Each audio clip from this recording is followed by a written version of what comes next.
Miro mi reflejo en el espejo del baño. Y por un instante no me reconozco.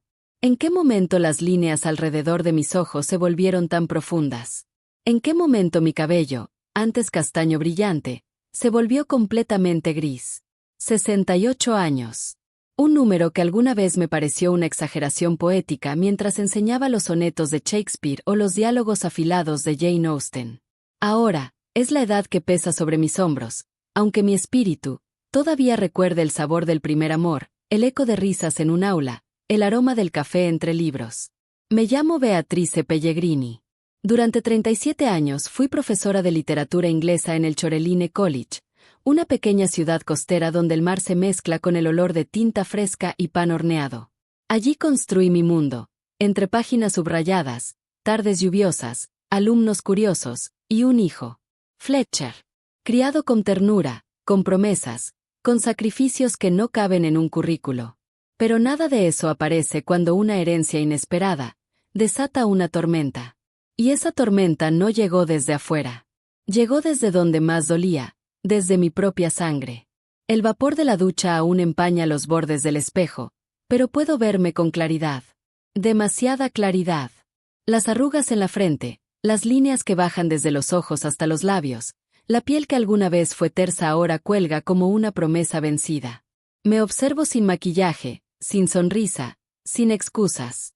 No sé en qué momento mi rostro dejó de parecerme familiar. Quizás fue gradual, como las grietas en una taza de porcelana antigua que solo se notan cuando ya es demasiado tarde. 68 años. A veces ese número me resulta ajeno, como si perteneciera a otra mujer. Otras veces, lo siento en cada articulación, en el silencio que llena la casa cuando cae la noche, en la forma en que los demás me miran con esa mezcla de lástima y condescendencia. Beatrice Pellegrini. Profesora jubilada. Viuda. Madre. 3 palabras que deberían definirme, pero que ya no me contienen. Durante casi 4 décadas, fui profesora de literatura inglesa en el Choreline College. Una ciudad costera con olor a salitre, a tinta fresca, a bicicletas que chillan entre estudiantes apurados. Amaba mi trabajo. Amaba la cadencia de las palabras, la música escondida en los versos de Yeats, la ironía elegante de Austen. Pero incluso más que eso, amaba a mi hijo, Fletcher. Cuando Edward murió, mi marido, mi compañero, mi otra mitad, Fletcher tenía apenas 14 años. Recuerdo ese día como si acabara de suceder. La llamada del hospital. La forma en que el mundo se deshizo bajo mis pies. La mirada perdida de mi hijo, preguntándome sin palabras por qué su padre no regresaba. Desde entonces, hice una promesa. Prometí que nada le faltaría. Que tendría la mejor educación. Las mejores oportunidades. Que su vida sería digna de todo aquello que Edward y yo soñamos para él. Trabajé hasta el agotamiento. Daba clases, coordinaba investigaciones, revisaba exámenes hasta la madrugada. No tenía tiempo para el duelo. Tenía que ser fuerte. Tenía que ser 2 personas a la vez.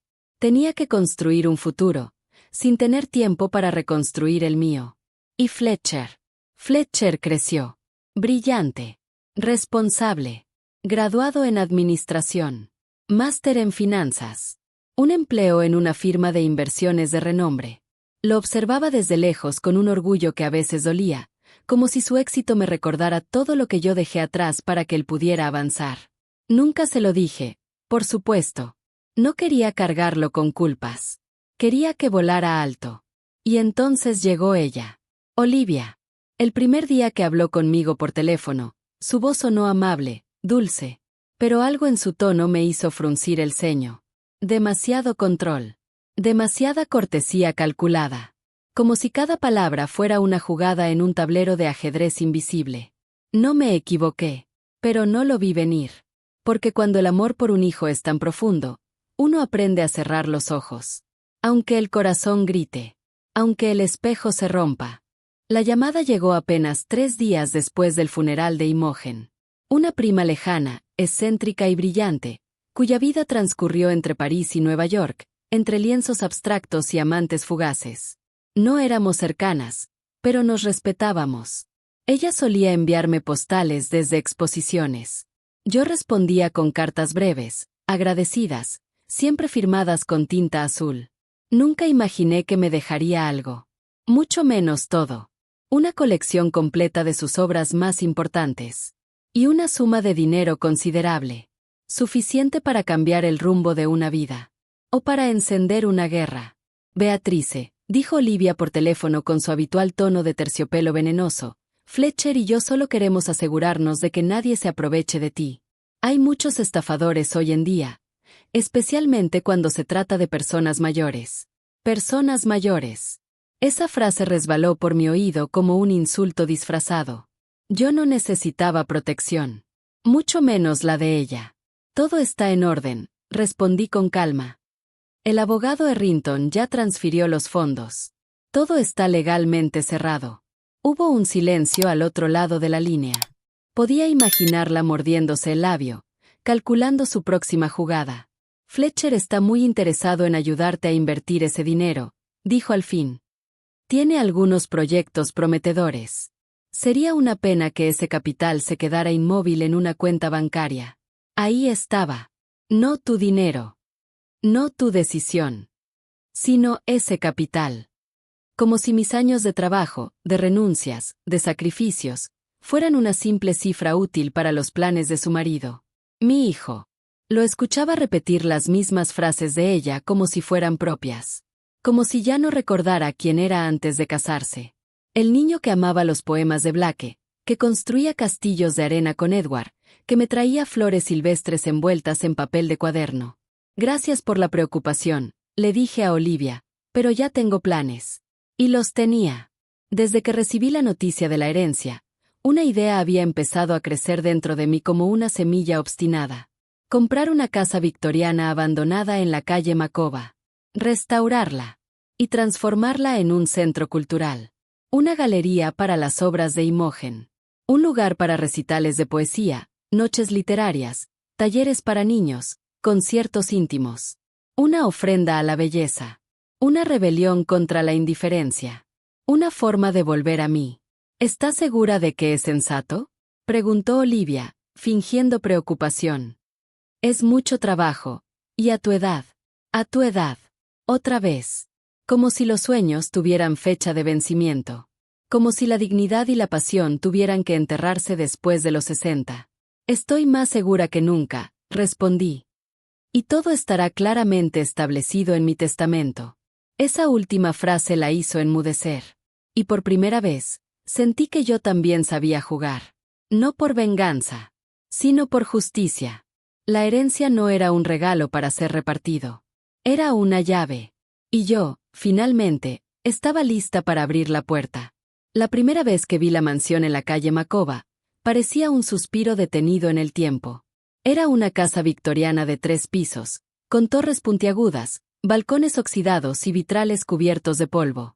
Las paredes exteriores estaban agrietadas, el jardín se había rendido al desorden, y el portón chirriaba como un lamento antiguo. Pero bajo la decadencia, algo palpitaba, como si el alma de la casa aún respirara, esperando ser despertada. El agente inmobiliario, el señor Dalson, tenía el ceño fruncido desde el momento en que bajamos del coche. Señora Pellegrini, dijo con cautela, tengo que ser honesto. Esta propiedad necesita más que reparaciones. El techo tiene filtraciones, la instalación eléctrica es obsoleta, las cañerías son un desastre. Veo potencial, no problemas, lo interrumpí suavemente. Me miró como se mira a una anciana que ha perdido el juicio. Pero yo no estaba loca. Yo estaba viva. Recorrí los salones desiertos con pasos firmes. Las molduras talladas, aunque cubiertas de telarañas, eran majestuosas. Las escaleras crujían bajo mis pies, pero sus barandales de hierro forjado aún conservaban una elegancia antigua. Los vitrales filtraban una luz melancólica que teñía las paredes de colores suaves, como si la propia casa intentara contar una historia. Pensé en Imogen. En sus pinturas etéreas, en su rebeldía elegante, en su forma de vivir sin pedir permiso. Esta casa sería el templo perfecto para su legado. Y también, el mío. Durante años, todo lo que hice fue para otros. Para mis alumnos. Para Fletcher. Para Edward. Mi vida fue una suma de deberes cumplidos y afectos entregados. Pero este proyecto. Este proyecto sería solo mío. La idea de crear un espacio cultural no era nueva. Dormía en mí desde que me jubilé, latente, como una vela que nadie había encendido. Ahora, gracias a Imogen, esa llama podía arder con fuerza. Quiero comprarla, dije al señor Dawson sin dudar. Él parpadeó, incrédulo. ¿Está completamente segura? Lo estoy, respondí. Esta casa será un faro. En el camino de regreso, el cielo comenzó a nublarse, pero dentro de mí se abría un claro. Sentía una energía extraña, dulce y poderosa. Una sensación que no experimentaba desde hacía años. Propósito. Sabía que no sería fácil. Habría decisiones, gastos, obstáculos. Habría críticas, como las de Olivia, que ya me había llamado 2 veces solo ese día. Pero por primera vez en mucho tiempo, no me importaba. Porque no lo hacía por aprobación. Ni por amor filial. Lo hacía por algo más profundo. Por la necesidad de construir algo que trascendiera el silencio, la soledad, el olvido. Una casa vieja. Un sueño nuevo. Y una mujer que, a los 68 años, decidía comenzar de nuevo. Esa era yo. Beatrice Pellegrini. Y esta sería mi casa de la libertad. El restaurante se llamaba El Azur. Uno de esos lugares donde las copas brillan más que las conversaciones, donde los camareros se deslizan como espectros elegantes y los platos parecen pinturas abstractas, demasiado hermosas para ser comidas. Llegué con mi vestido azul oscuro, el mismo que usé en mi último simposio literario, y una determinación nueva que ni el maquillaje ni el perfume lograban disimular. Fletcher ya estaba en la mesa. Con Olivia, por supuesto. Y con sus hijos, mis nietos, flanqueados por una pareja elegante, Gregory y Verónica Shepard, abogados, amigos, testigos. Todo meticulosamente planeado.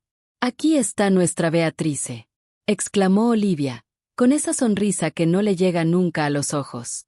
Me saludó como si fuéramos viejas amigas, mientras yo tomaba asiento entre la cortesía y la tensión. Comenzaron a hablar. Primero trivialidades, la Universidad de Teodore, las notas de Eleanor, el vino, las vistas del restaurante. Pero yo conocía bien el ritmo de Olivia. Todo era la antesala de algo. Una trampa con cubiertos de plata. Beatrice, dijo finalmente, Fletcher y yo estuvimos considerando lo que sería mejor para ti, a largo plazo. Ella alzó una ceja perfectamente depilada. Fletcher asintió, pero evitó mi mirada. Creemos que podrías considerar mudarte a Golden Harbor, agregó él. Es una residencia preciosa, con actividades, médicos, seguridad, un asilo. Estaban tratando de enviarme a un asilo. Estoy perfectamente bien en mi casa, respondí, con voz serena, aunque sentía un temblor recorrerme la espalda. Pero es por tu bienestar, insistió Olivia. Vivir sola no es seguro, y el proyecto de la casa cultural es demasiado para alguien de tu edad. Ahí estaba, otra vez, mi edad, como si fuera un diagnóstico terminal, como si los sueños tuviesen fecha de caducidad. No se trata de cuidar de mí, dije. Se trata del dinero. Se trata de la herencia de Imogen. La conversación escaló. Gregory ofreció dividir el dinero, una parte para mi centro, otra para un fondo para los niños. Olivia susurraba en el oído de Fletcher, y cada susurro lo transformaba. Lo vi endurecerse. Lo vi hervir. Mamá, dijo de repente, tú siempre crees que sabes más que todos. Siempre creíste que yo no era suficiente. Ni como hijo, ni como hombre. Eso no es cierto, susurré, atónita. Sí lo es, gritó, y la sala entera giró hacia nosotros. Te decepcioné, ¿verdad? Nunca fui como papá. Nunca estuve a la altura. Intenté tocar su mano. Pero él ya no era mi hijo. Era otra cosa. Una sombra, un reflejo quebrado de sí mismo. Y entonces lo vi ponerse de pie. Vi su mano alzarse. Y sentí el golpe. Una explosión de dolor. Una lluvia de silencio. El mundo entero se congeló mientras mi cuerpo caía al suelo. Y entre el murmullo horrorizado de los comensales, escuché, muy cerca de mí, la risa interior de Olivia. ¿Sientes que esta historia está tocando algo dentro de ti? Entonces quédate hasta el final. Porque lo que Beatrice aún tiene que enfrentar No es solo una traición. Es una revelación que cambiará su vida para siempre. Si alguna vez sentiste que diste todo por alguien, y aún así te rompieron el alma, esta historia es para ti. Suscríbete ahora para no perder los próximos relatos que sanan, despiertan y transforman. Y cuéntanos en los comentarios, ¿cuál ha sido tu mayor acto de amor propio, aunque te doliera? El taxi se detuvo frente a mi casa, pero durante largos segundos no pude moverme. El dolor en mi rostro era punzante, sí, pero más aguda aún era la herida invisible, la que no sangra pero desgarra. Hemos llegado, señora, dijo el conductor con voz suave, como si intuyera que algo dentro de mí se había roto. Pagué en silencio. Las llaves temblaban en mis dedos cuando intenté abrir la puerta. Al entrar, no encendí la luz. Me deslicé por el pasillo como un espectro, hasta llegar a la sala. Y allí, me dejé caer en el sillón más antiguo de la casa, el que Edward siempre usaba para leer. El silencio era absoluto. Pero dentro de mí, el caos era ensordecedor. ¿Mi hijo me había golpeado? ¿Fue real? Fui yo, la mujer que lo crió con ternura, que sacrificó su juventud por él, quien yacía en el suelo de un restaurante mientras los comensales la miraban horrorizados. Toqué mi mejilla con cuidado. El más leve roce encendía una llamarada de dolor. Mañana tendría un hematoma. Tal vez incluso una hinchazón visible. ¿Cómo explicaría eso? ¿A mis vecinos? ¿A la panadera? ¿A la señora del banco? Pero más allá de las preguntas prácticas, había una más urgente, más cruel, más devastadora. ¿Cuándo dejé de ser su madre y me convertí en su obstáculo? El rostro de Fletcher, distorsionado por la rabia, me perseguía. Sus palabras, cargadas de resentimiento, me desgarraban una y otra vez. Pero lo que más dolía era comprender que su odio no era espontáneo. Había sido alimentado, cultivado, sugerido, por ella, por Olivia, la misma mujer que lo había separado de sus pasiones, que lo moldeó a su imagen de éxito, de control, de perfección vacía.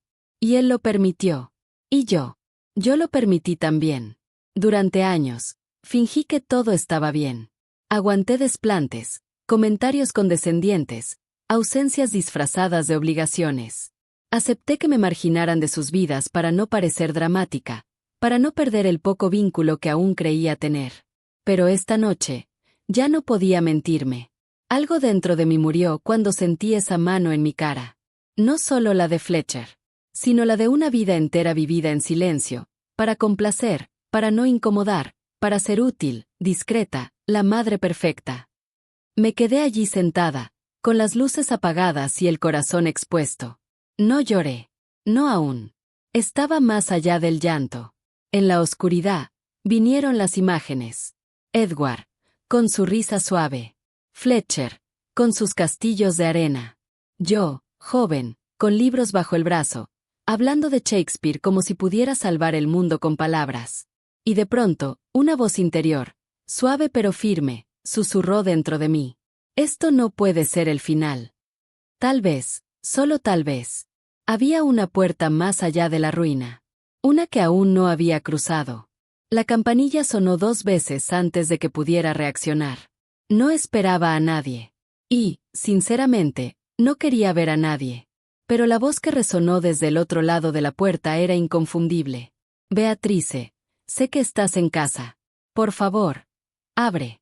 Tabitha Crawford, mi antigua colega, mi amiga más antigua. 30 años de confidencias, debate sobre literatura, tardes de té con olor a papel viejo.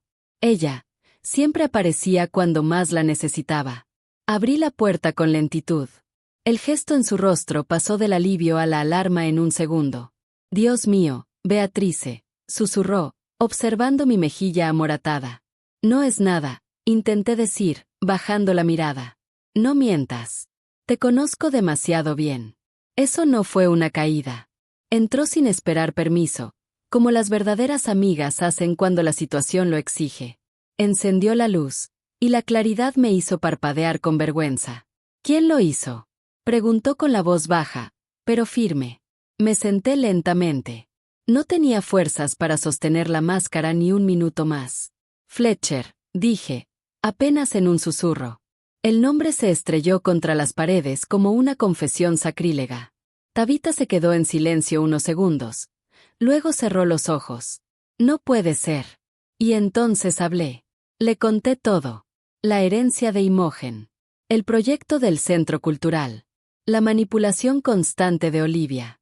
Las presiones. El golpe. Tabitha escuchó sin interrumpirme, su rostro endurecido por la impotencia. Cuando terminé, desapareció en la cocina. Oí el crujido del congelador. No tiene cielo, dijo al regresar. Esto servirá por ahora. Me entregó una bolsa de guisantes congelados envuelta en un paño. El frío mordía, pero al mismo tiempo, calmaba. Sostén eso durante 15 minutos. Mientras tanto, hablemos de lo que vas a hacer ahora. ¿Hacer? Pregunté. ¿Qué quieres decir? Beatrice, lo que ocurrió es una agresión. Un delito. Puedes denunciarlo. Negué con la cabeza de inmediato. No, Tabitha. No voy a hacer eso. ¿Por qué no? ¿Porque es tu hijo? Eso no justifica la violencia. Lo sé, suspiré. Pero no puedo. No quiero pasar por un juicio, ni ver a mis nietos atrapados en ese infierno. No quiero ser tema de titulares. Ni de susurros. Tabitha me miró largo rato, luego asintió lentamente. Entiendo. Pero algo tienes que hacer. No puedes seguir fingiendo que no pasó nada. No lo haré, dije, y para mi sorpresa, mi voz ya no temblaba. Voy a cortar todo contacto con Fletcher y Olivia. Para siempre. Ella parpadeó. ¿Estás segura? Lo estoy.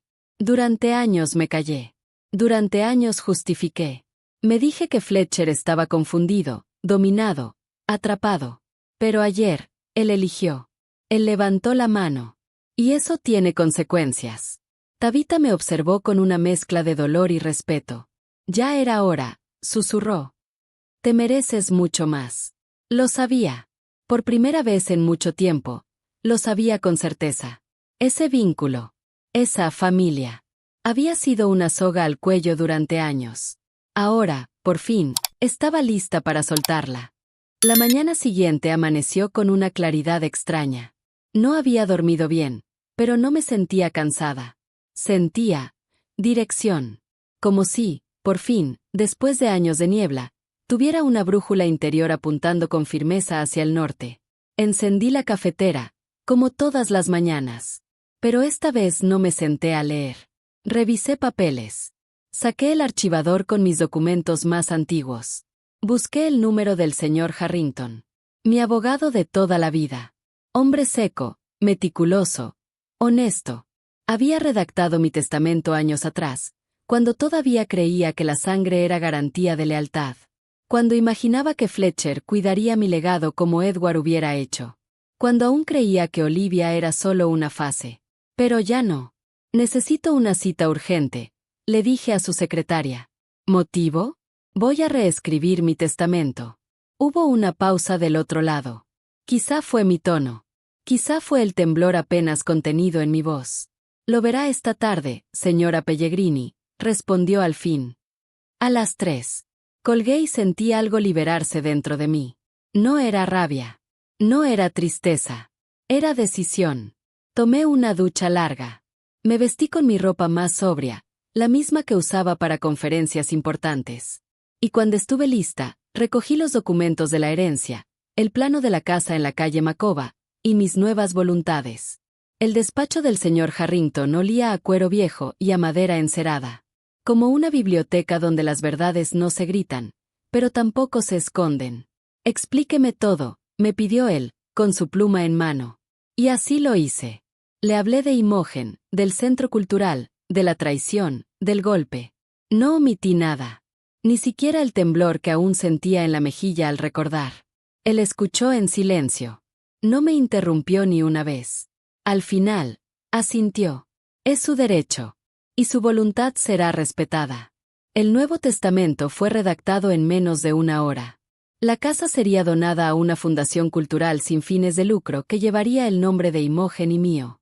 La colección de arte sería preservada como patrimonio de la comunidad.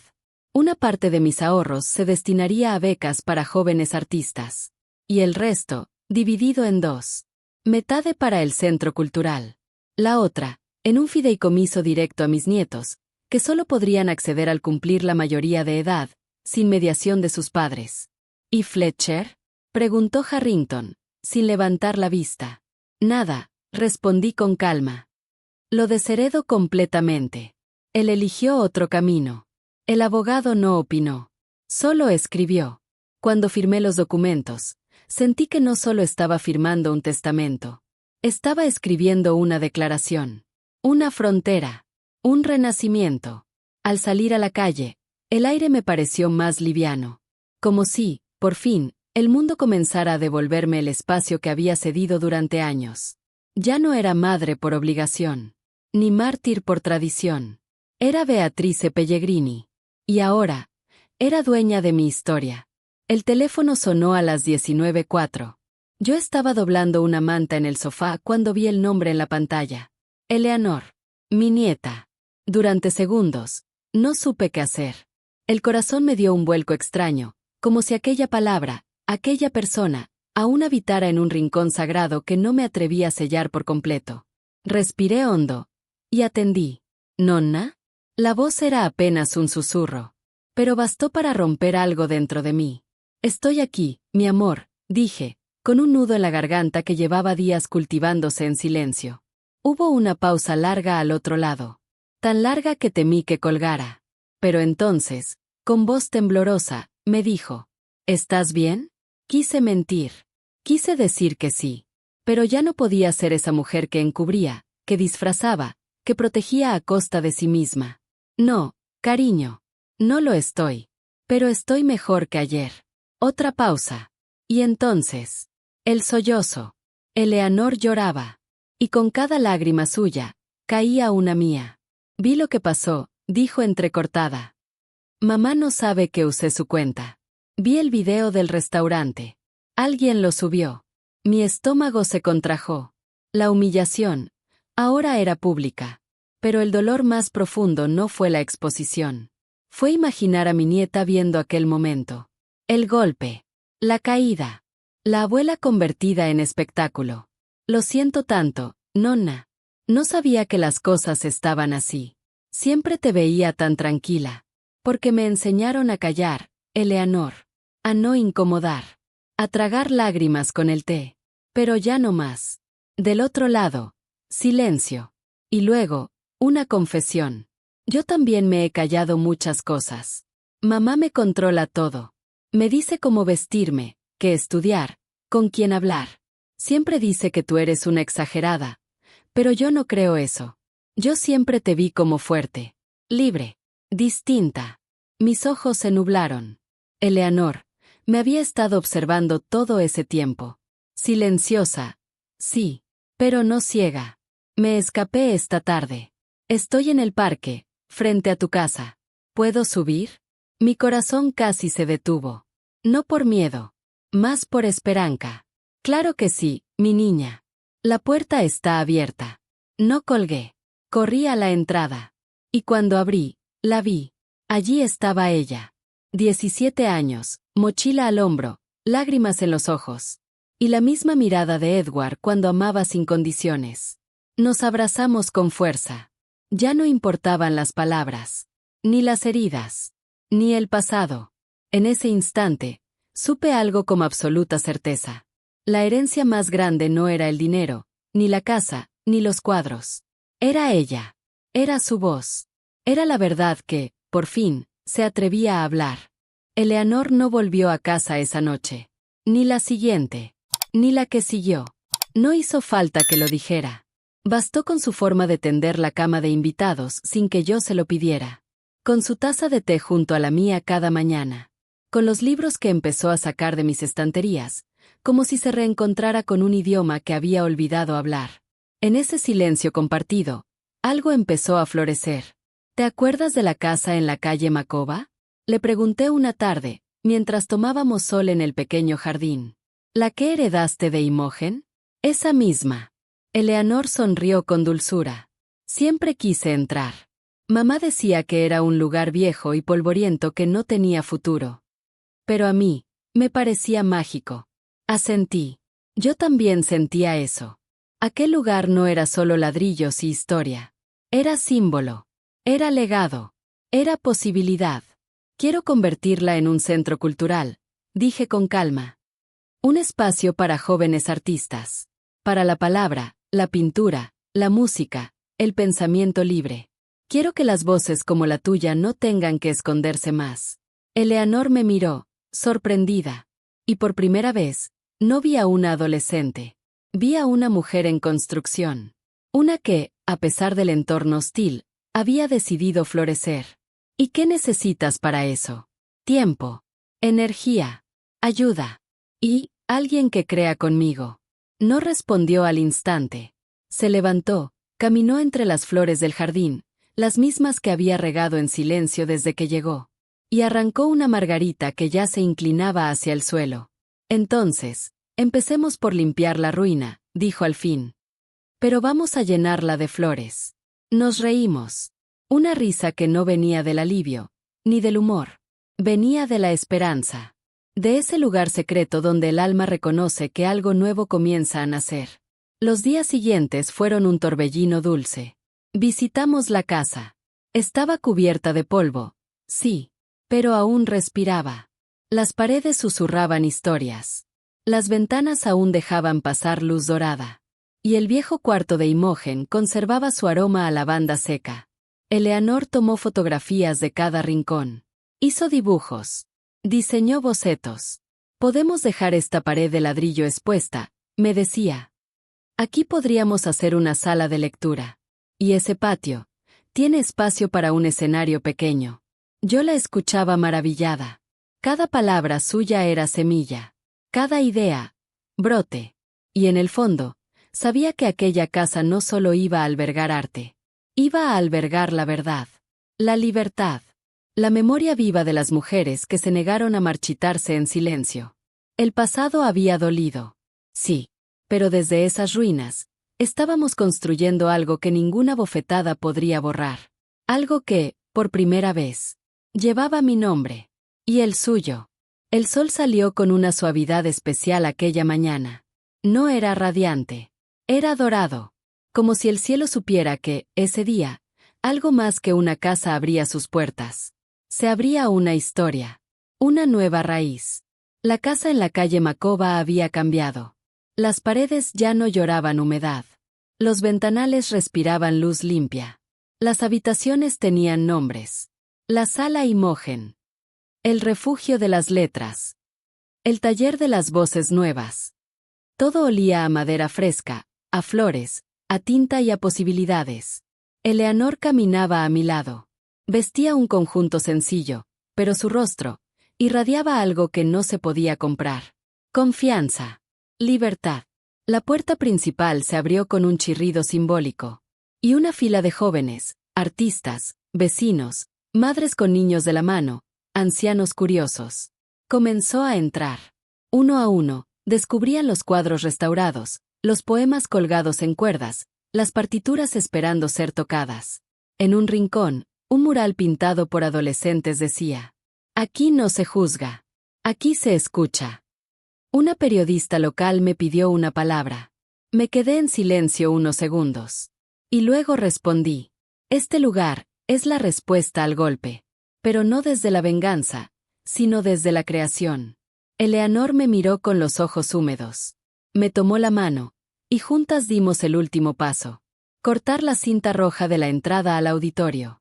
Al hacerlo, no solo abríamos un espacio físico. Abríamos un nuevo tiempo. Uno en el que ninguna mujer tendría que callar.